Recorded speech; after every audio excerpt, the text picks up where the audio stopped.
হাসির রাজা, জ্ঞানের রাজা, রসিক রাজা।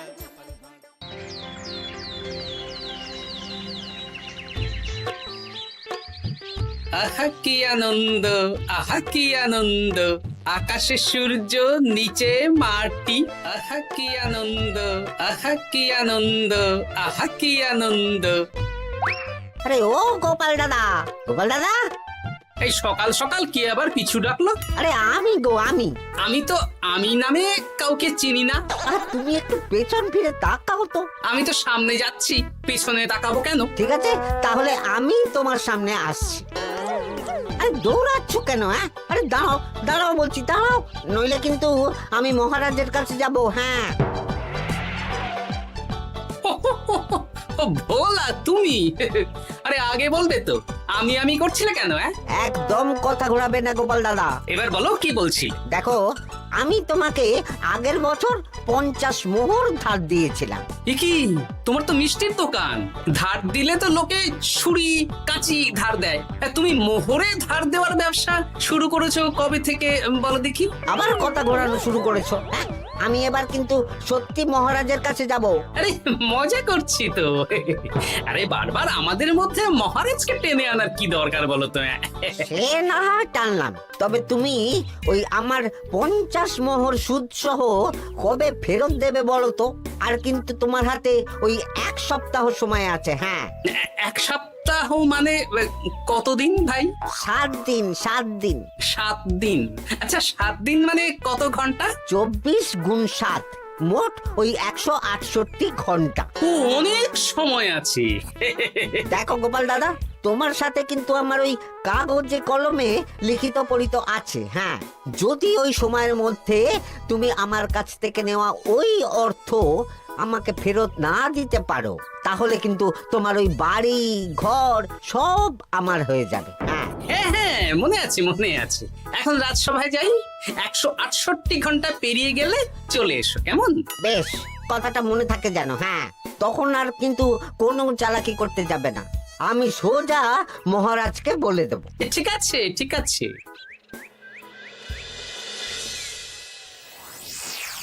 দেখুন মহারাজ, নিজের চোখেই দেখুন, সবাই হাজির, শুধু গোপাল ধা। সত্যি গোপাল ইদানিং আবার দেরি করে আসা শুরু করেছে। ওকে আচ্ছা করে ধোলাই দিন, তাহলেই চলে আসবে। কাজের কাজ তো কিছু করে না, শুধু বসে থাকে, তাতেও এই। যা বলেছেন মন্ত্রী মশাই।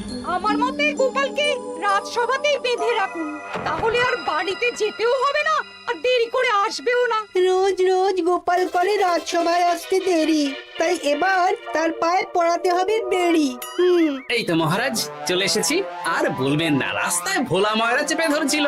থাক, আর অজুহাত দিতে হবে না। নেহাত ভাগ্যের জোরে এই রাজসভার চাকরিটা পেয়েছিল। হ্যাঁ, মহারাজ ভালো মানুষ, তাই তোমাকে পুষছেন। আচ্ছা আপনি কি বলতে চাইছেন কি? আমি বলতে চাইছি যে মহারাজ যদি তাড়িয়ে দেন, তাহলে তোমার কি কিছু করে খাওয়ার যোগ্যতা আছে গোপাল? আপনার নিজের যোগ্যতা আছে? আছে বলেই বুক ফুলিয়ে বলছি। হ্যাঁ, মন্ত্রী এটা একটা ভালো প্রসঙ্গ তুলেছে। আমার রাজসভার সকল সভাসদদের বলছি, যদি কোনো কারণে তোমাদের চাকরি চলে যায়, তাহলে তোমরা কি করবে একবার ভেবে দেখেছো? না মহারাজ, ভাবনাটা আমি সঠিক সময় কাজে লাগাই, ওই অকারণে ভেবে মাথা খারাপ করতে চাই না। হ্যাঁ, আহা, রাজসভার চাকরিটা তো তোমাদের পেশা। এই পেশার বাইরে তোমরা কে কি করতে পারবে? দেখুন মহারাজ, আমি তো ভেবেই দেখেছি যে যদি রাজসভার চাকরি না থাকতো, তাহলে আমি ব্যবসা করতাম। আমি মহারাজ যদি বিজ্ঞানী না হতাম, তাহলে শিক্ষা দান করতাম। আমি তো ছবি আঁকতাম, কলম না থাকলে আমি তুলি ধরবো। আমি কামারশালায় কাজ করতাম। আমার তো ছোটবেলায় মূর্তি বানানোর শখ ছিল, আমি মৃৎশিল্পের কাজ করতাম। কি গোপাল, এবার তুমি বলো। সবাই তো কিছু না কিছু বিকল্প ভাবনা চিন্তা করে রেখেছে। দেখুন মহারাজ, অনেক ভেবে দেখলাম আমার কাজ তো ভাড়ামো, তাই আমি লোক হাসিয়েই পয়সা রোজগার করব। আর বিশেষ কোনো গুণ তো আমার মধ্যে খুঁজে পাচ্ছি না মহারাজ। বেশ, আমি একটা ছোট্ট পরীক্ষা নেব। আজকের পর থেকে আগামী 7 দিন আর এই 7 দিন তোমরা তোমাদের যা মন চায় সেটা করে রোজগার করবে। আমি তো খেতে ভালোবাসি। তাহলে খাবে। গোপাল হয় মুখ খুলে থাকে, নইলে চোখ বন্ধ করে। ও শুধু দুটো কাজই ভালো করতে পারে। আর 7ম দিনের শেষে বিচার হবে কে কত রোজগার করেছে।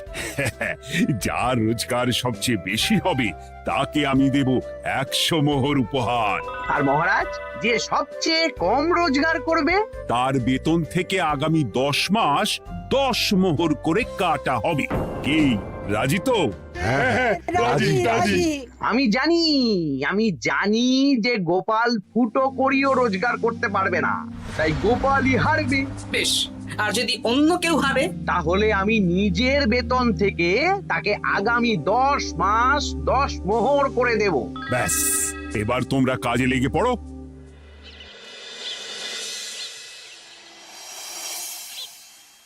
এ কি গিন্নি, আজকেও নিরামিষ? হ্যাঁ, আজকেও নিরামিষ খেতে হয়। হ্যাঁ, রোজই তো কিছু না কিছু একটা লেগে আছে তোমার।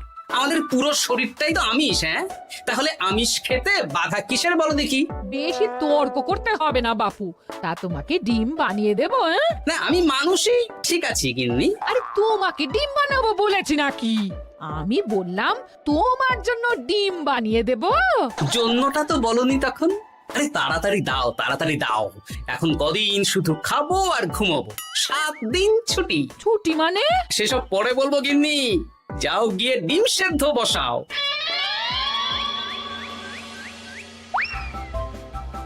আরে করছোটা কি? বাড়িতে যা মোহর আছে সব তুলে কোথায় নিয়ে যাচ্ছ? আড়ত বাজারে। কেন কেন? তুমি আড়তে গিয়ে কি করবে? আড়তটাই কিনে নেব। কেন? তাহলে খোলা বাজারের সব ব্যবসায়ী আমার কাছে আসতে বাধ্য হবে, আর আমি ভালো মুনাফা রেখে সব বিক্রি করব। কি রাজবাড়ি সুখে চাকরি ছেড়ে দিলে নাকি?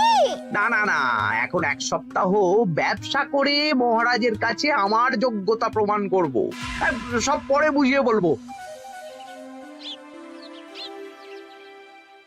হ্যাঁ, আমি আপনাকে সব শিখিয়ে দেব। তাহলে ভাই ওই আগামীকাল সকাল থেকে কাজে লেগে পড়বো, কেমন? তাহলে বুঝতে পারলেন তো যে কি করতে হবে? হ্যাঁ হ্যাঁ জমিদার মশাই, কবিতা লেখা যেমন আমার পেশা, তেমনি চিত্রশিল্প আমার নেশা। তাহলে তো আর কোনো চিন্তাই নেই। আশা করি খুব সুন্দর ছবি আঁকবেন। আপনি 1 সপ্তাহ পর এই মন্দির চিনতেই পারবেন না। এই নিন আপনার জন্য 50 মোহর অগ্রিম। মন্দিরের চিত্রকলা শেষ হয়ে গেলে আরো 50 মোহর দেব, ঠিক আছে? বেশ।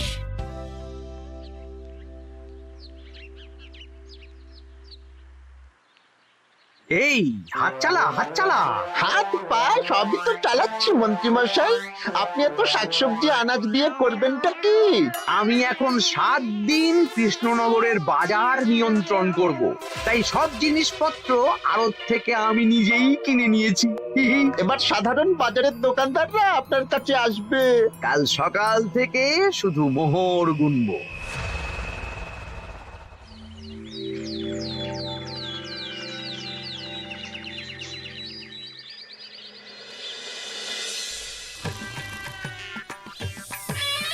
আরে এত বেলা হয়ে গেল, আর কত পড়ে পড়ে তুমি ঘুমোবে?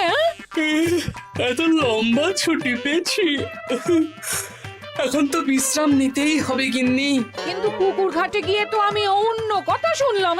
তুমি আবার কি শুনেছো? তোমাদের মহারাজ নাকি বলেছেন আগামী 1 সপ্তাহ তোমরা সকল সভাসদেরা ওই সকল সভাসদেরা নিজের ইচ্ছে মতো কাজ করে রোজগার করব। আমার কাজ তো ভাড়ামো করা, তাই ভাড়ামোর সুযোগ এলে সেটাই করব। কিন্তু যদি সুযোগ না আসে, তাছাড়া যার রোজগার সবচেয়ে কম হবে তার তো বেতন থেকে 100 মোহর কাটা হবে গো। এই খবরও পেয়ে গেছো? বাবা, পুকুর ঘাট না পরনিন্দা পরচর্চা কেন্দ্র? হ্যাঁ, ওসব বাজে কথা বাদ দিয়ে কোনো কাজ শুরু করো, কাজ শুরু করো। এরকম গা এলিয়ে শুয়ে থাকলে ভগবান এসে তোমাকে পয়সা দিয়ে যাবে না গো। গোপাল দাদা, ও গোপাল দাদা, বলছি গোপাল দাদা কি খবর গো? এই তো গতকাল তোমার সাথে কথা হলো, আজ একেবারে বাড়িতেই চলে এসেছো। তোমার যা হালচাল তাতে তো মনে হচ্ছে ওই কদিন পরে বাড়িটা আমারই হবে। আর সেই আশাতেই বসে থাকো। এই ভোলাময়রা এসেছে কেন গো? এসব কি বলছে? মা ঠাকুরুন, আপনার কাছে আর কি লোকাবো? বহুদিন আগে গোপাল দাদা আমার কাছে 50 মোহর ধার নিয়েছিল। সেই ধারের থেকে 5 মোহরও এখনো আমাকে শোধ করেনি। সে কি? হ্যাঁ, শর্ত অনুযায়ী যদি গোপাল দাদা আগামী ওই 6 দিনের মধ্যে ধার না শোধ করতে পারে তাহলে এই বাড়ি আমার হয়ে যাবে। তুমি আমাকে এত বড় কথা লুকিয়ে রেখেছো? না, আমি বলবো বলবো করে বলা হয়ে ওঠেনি আর কি। এবার আপনি দেখুন গিন্দিমা কি করবেন। ভিটে মাটি ছেড়ে কোথায় গিয়ে উঠবেন দেখুন। কি গো, এতেও তোমার হুঁশ হয় না? ধুর, এই অযথা চিন্তা করো না তো, কিছু না কিছু একটা হয়ে যাবে।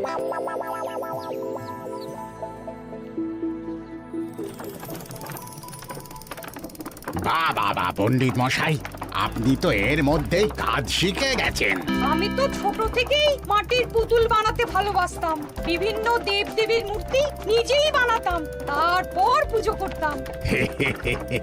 আমার পরম সৌভাগ্য আপনার মতন পণ্ডিত মানুষ আমার কুমোর শালায় কাজ করছেন। কোনো কাজই তো ছোট নয়। সত্যি সভাকবি মশাই, আপনার তুলিতে জাদু আছে। কি সুন্দর কারুকার্য। সবই আমার মা বাবার দান। আমার বাবা খুব বড় চিত্রশিল্পী ছিলেন। উনি হাতে ধরে আমাকে ছবি আঁকা শিখিয়েছেন। বাহ বাহ বাবা।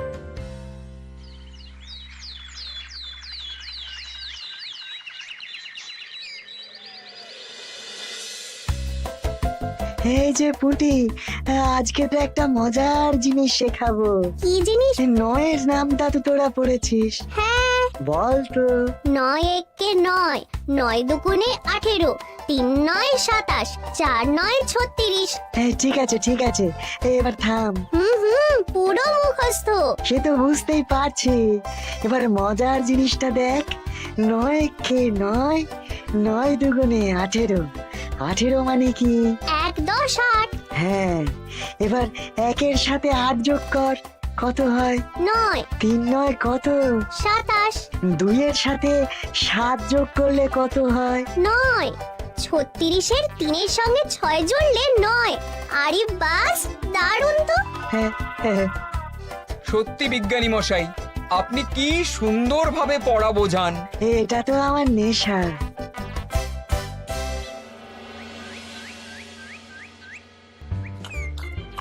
বলছি, তুমি তো দিব্যি বাড়িতে বসেই আছো, কিছুই তো করছো না। সত্যি বলো তো, তুমি ভাড়া মোছাড়া আর কি কিছু করতে পারো? এই আদেশ করতে পারি। গেনে আরেকটু তরকারি দাও তো, জলের ঘটিটা দাও না। যত সব। আচ্ছা, সত্যি তো ভাঁড় না হলে আমি কি হতাম? আমি কুমোর হতাম। মাটির কাজ শুনেছি খুব সোজা। যাই, কুমোর পাড়া যাই।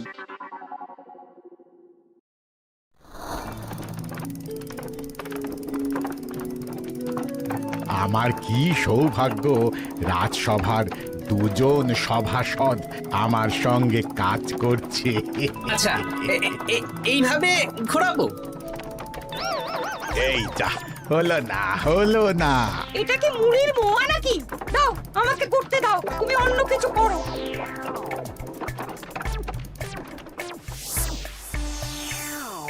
বলো গোপাল দাদা, কি দেবো? মুড়ির মোয়া, তিলের নাড়ু? আমি কিনবো না গো, বানাবো। হ্যাঁ, কি বানাবে? ওই মুড়ির মোয়া। কদিনের জন্য আমার একটা কাজ দরকার, বুঝলে? তা বেশ, তাহলে এসো, এই পিছনেই আমার কারখানা। গুড় মুড়ি সব রাখা আছে, বানাও। এই দেখো, এই যে গুড়ের হাঁড়ি আর ওই যে মুড়ির বস্তা, এবারে বানাও। বেশ, আমি তবে সামনে দোকানটা সামলাই।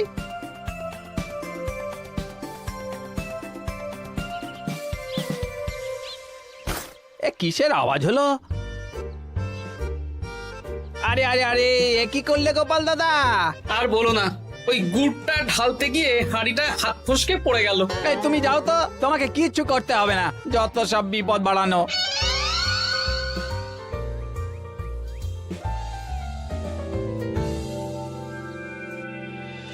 তোমার দ্বারা কিছুই হবে না। হ্যাঁ, সত্যিই তো, আমার দ্বারা যে কিছুই হবে না গিন্নি। তাহলে তুমি করবেটা কি?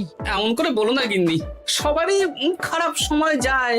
আর খারাপ ভালো, যে সামান্য মুড়ির মোয়া বানাতে পারে না তার মুখে এসব মানায় না, মানায় না। এদিকে বাজারে সবজির দাম হু হু করে বেড়ে গেছে। হ্যাঁ? তাই নাকি? বলি তুমি জানবে কি করে? কদিন তো শুয়ে বসে আছো, আমি তো বাজার দোকান করি। মন্ত্রী মশাই এখন আড়ত সামলাচ্ছেন আর সাধারণ বিক্রেতাদের চড়া দামে বিক্রি করছেন। হ্যাঁ, ও বেটা জীবনে শোধরাবে না। উনি তো তাও ছলে বলে রোজগার করছেন গো। আর তাছাড়া অনেকে পথে গান শুনিয়েও রোজগার করেন, সেটাও তো তুমি পারবে না। হ্যাঁ, এই তো পেয়েছি। 6 দিনের মাথায় তো রাজসভায় একটা বৈঠক হবে, সেদিনই আসল মজা জমবে। কিসের মজা গো? হ্যাঁ, সেটা সেদিনই বুঝতে পারবে।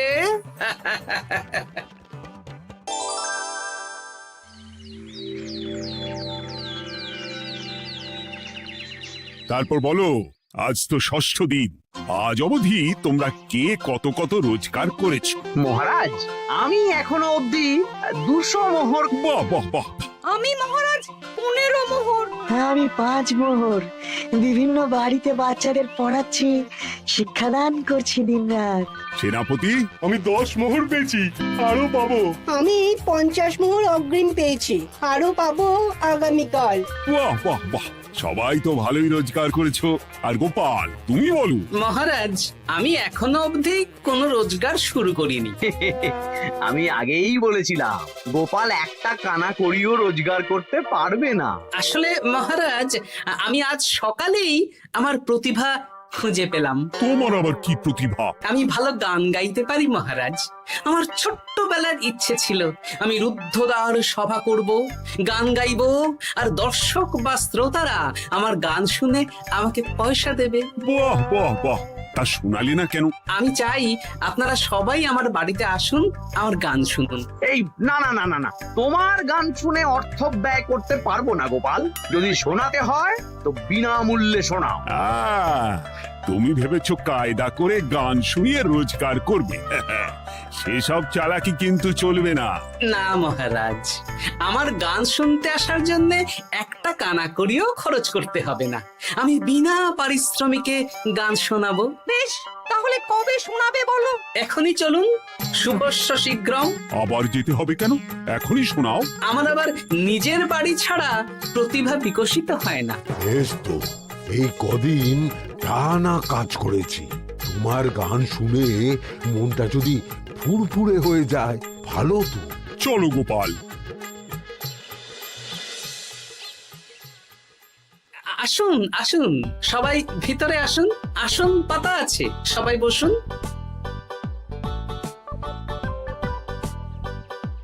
নাও, এবার গান শুরু করো। দাঁড়ান মহারাজ, আমার গান আমি বাইরের লোককে শোনাতে চাই না। কু কু বাবা, আবার কোকিলের মতন আওয়াজ করছে। কু।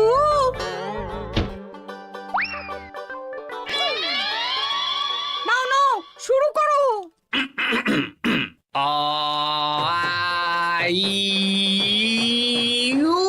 ওরে বাবা রে বাবা! আরে এত চিৎকার করছো কেন? থামো থামো থামো! এটা ভালো লাগছে না, অন্য গান শোনাচ্ছি তাহলে। আকাশে মেঘে বাতাসে বায়ু, জ্যোতিষী বলেছে আমার 100 বছর আয়ু। আরে থামো থামো, আরে কান ঝালাপালা হয়ে গেল। না, থামতে আমি পারবো না, গান শুনতেই হবে। ওরে ওরে বাবা রে বাবা, এই কানে তালা লেগে গেল, আমি পালাই। পালাতে পারবেন না, বাইরেও তালা দেওয়া আছে। বাইরে তালা খুলতে বলো। বাইরে বেরোতে হলে প্রত্যেকটা প্রত্যেককে 100 মোহর দিতে হবে। আমরা তো আগেই বলে দিয়েছি তোমার গান শোনার জন্য কোনো পয়সা দিতে পারবো না। এটা তো গান শোনার জন্য নয়, বাইরে যাওয়ার জন্য। আমার গান শুনতে আসার জন্য কোনো অর্থ লাগে না। গান শুনে বাইরে বেরোতে গেলে অর্থ লাগবে, জনপ্রতি 100 মোহর মাত্র। কি জ্বালাতন! হয় দিন, নইলে আবার শুরু করছি। থামো থামো, আপনারা কি সবাই দেবেন না এখানেই থাকবেন? এই আমার কাছে এখন 50 মতন মোহর আছে। আমার কাছে 5 মোহর আছে। সে আমি লোক পাঠাচ্ছি আপনাদের সবার বাড়িতে। পুরো অর্থ পাবো, তারপর সবাইকে ছাড়বো। আচ্ছা এটা কি ঠিক করলে গোপাল? দেখুন মহারাজ, আমি কথা নিয়ে খেলি। সব সভাসদেরা 6 দিন খেটে যা না রোজগার করেছে, আমি শুধু বুদ্ধির জোরে আর ভাড়ামো করে ঘন্টা খানিকের মধ্যে তার থেকে বেশি রোজগার করে নিলাম। যদিও এখনো একদিন সময় আছে। সত্যি গোপাল, তোমার বুদ্ধির জবাব নেই। মন্ত্রী মশাই, যে সবচেয়ে কম রোজগার করবে আপনাকে কিন্তু তাকে আগামী 10 মাস 10 মোহর করে দিতে হবে। হ্যাঁ নয় হ্যাঁ, এরকমই তো তুমি মুখ বড় করে বলেছিলে। গিন্নি কই গো, ভোলাকে ডেকে আনো, ওর ধার আজকেই শোধ করে দেব। হ্যাঁ যাচ্ছি। হ্যাঁ আমরাও যাচ্ছি। গোপাল, কালকে রাজসভায় এসে তোমার পুরস্কারের অর্থটাও নিয়ে যেও। সে তো নিশ্চয়ই। হাসির রাজা জ্ঞানের রাজা রসিক রাজা